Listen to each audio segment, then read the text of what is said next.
কি সবার মুখে পানি চলে আসে না? আসসালামু আলাইকুম সবাইকে, আশা করি সবাই অনেক ভালো আছেন। আলহামদুলিল্লাহ আমরা অনেক ভালো আছি।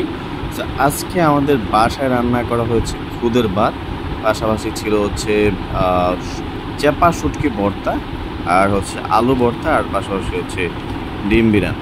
খুদের ভাত আমার কাছে বরাবরই খুবই ভালো লাগে, আর যদি হয় এই লাল মরিচের ভর্তাটা আমার কাছে বিশেষ করে অনেক বেশি ভালো লাগে।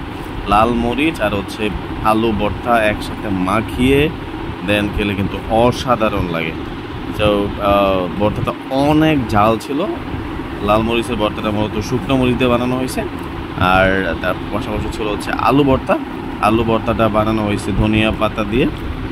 সো ধনিয়া পাতার খুবই সুন্দর একটা স্মেল আসতেছিল, আর কাঁচামরিচগুলো অনেক ঝাল ছিল। তো তারপর হচ্ছে আমি নিয়ে নিলাম হচ্ছে ডিম, তারপর হচ্ছে এই লাল ভর্তাটা নিয়ে নিলাম, তারপর হচ্ছে পাশাপাশি আলু ভর্তাও নিয়ে নিলাম। তো সবগুলো একসাথে মাখিয়ে তারপর খেলাম। মাশাআল্লাহ, অসাধারণ খেতে, অসাধারণ, খুবই খুবই খুবই মজা। জানি না কার কার কাছে এই খুদের ভাত খেতে ভালো লাগে, বাট আমার কাছে কিন্তু খুবই খুবই খুবই ভালো লাগে।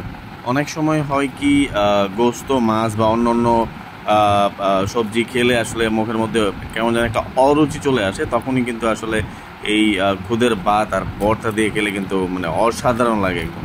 হ্যাঁ, তো আমরা হচ্ছে মাঝে মাঝেই খেয়ে থাকি খুদের ভাত আর হচ্ছে ভর্তা, আমাদের কাছে খুবই ভালো লাগে মাশাআল্লাহ।